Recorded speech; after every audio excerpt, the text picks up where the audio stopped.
Today we had an unusual surprise in the Molinaro Snake Lab. I'm Gecko sitting for a friend, and I noticed for the last 3 days that the male was eating, but the female wasn't. And today I found out why. She was getting ready to lay an egg. So after getting permission from my friend, I decided to collect the egg and try to hatch it. The first thing I did was candle the egg to see if it's fertile. I've bred a lot of snakes, but I've never bred a lizard in my life. I don't see any veins, but that little bullseye looking mark I believe is the embryo. Using Perlite and some water, I put together an egg box so I could incubate the egg. And then I marked the top of the egg so we know where that embryo is. Because just like snake eggs, if this egg gets rotated, the embryo could die. Now what's neat about these geckos is that temperature determines whether the gecko is male or female. So we're going to incubate the egg between 80 to 83 degrees Fahrenheit. And we should hatch out a female. She did a lot of work today and she seems really tired. And I'm not sure, but it seems like she has another egg inside. So I'll definitely keep an eye out. If all goes well, this egg should hatch in about 65 days. This leopard gecko egg is on day 11 of incubation. I was watching a friend's leopard gecko, and surprisingly, the female laid an egg. When I marked the egg, I may have messed up. What I thought was a charcoal pencil was actually some sort of ink pencil, and it looks like the egg may have absorbed some of that ink. Now personally, I have never seen or heard of ink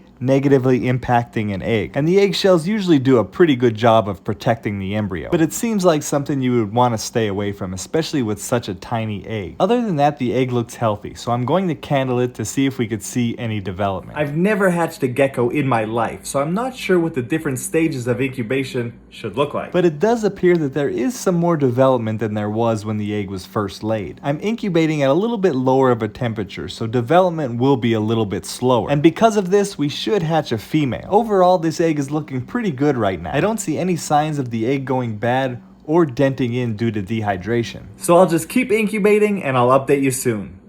This leopard gecko egg is on day 24 of incubation. Let's check up on it. While I was watching a friend's leopard geckos a few weeks ago, the female surprised us with this egg. So I decided that I was going to try to hatch it. I have kept leopard geckos in the past, but I've never bred them. I've hatched a lot of snake eggs over the years, but I've never hatched a gecko before. So this is a fun learning experience. At 24 days of incubation, the egg is looking good. I don't see any signs of dehydration or mold, and I'm seeing a lot more veins inside the egg than we did a few weeks ago. And I'm also seeing a darker mass forming at the bottom of the egg, which is likely the gecko developing. Since I keep my snake room around 80 degrees, I haven't been using an incubator to incubate this egg. But since it's been so hot here, there has been some fluctuation in the temperature. And temperature will determine if the gecko is a male or a female. So because of that heat fluctuation, I'm really not sure which way it's gonna go. But as long as it hatches out healthy, I'm happy either way. As far as I could tell, this egg is looking really good, so I'll let it continue to incubate and I'll update you soon.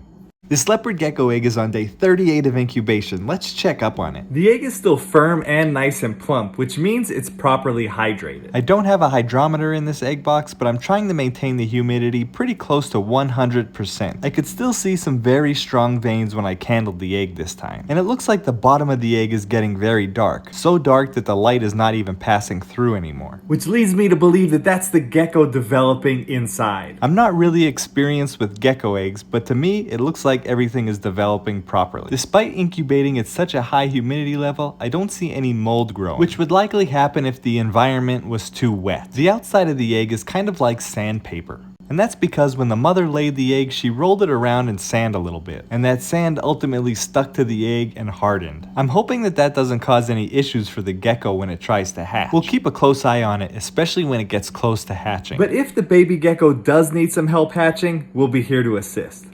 This leopard gecko egg is on day 42 of incubation and it hatched. I wasn't expecting this little one to hatch so soon, but it is adorable. It's impressive that he was able to fit inside this little egg. Incubation temperature will determine whether the gecko is male or female. I was attempting to incubate at a lower temperature to hatch out a female, but due to the very hot weather that we had, there was some fluctuation in the incubation temperatures, so I'm not sure if we were successful. I've kept leopard geckos in the past, but this is the first time I've ever hatched one out, so I'm not confident saying it's a male or a female. But I have a friend that's very experienced breeding geckos, so I'll stop by and ask him to show me how. I'm going to set this little guy up in a temporary enclosure until he has his first shed. And just like all the snakes that I hatched, after he has his first shed, I'll offer him his first meal. Hatching out this gecko was such an amazing experience, and what made it even more special was having all of you follow along. I'll give this little one some time to settle in.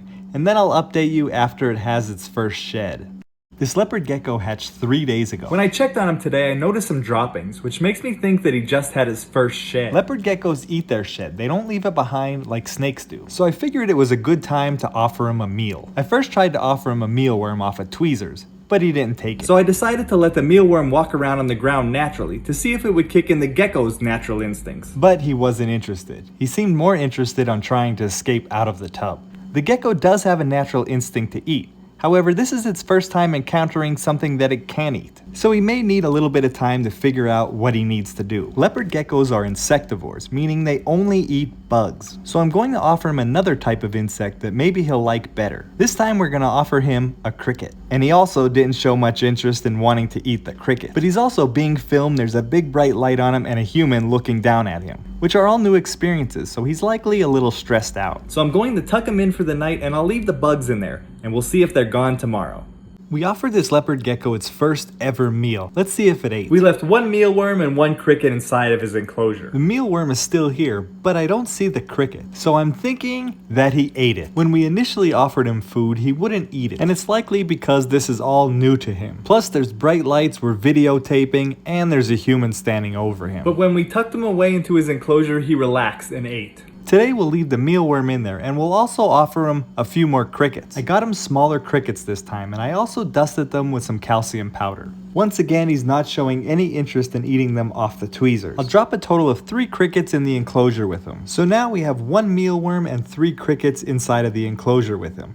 Let's see if he eats. So far, this little one has been a really good gecko for me. He hasn't tried to bite, he hasn't screamed at me, and he's not overly flighty. So far, it seems that he prefers the crickets over the mealworms. So just like last time, we'll leave the food inside of the enclosure with him, and then we'll check up on him in a few hours and see if he ate.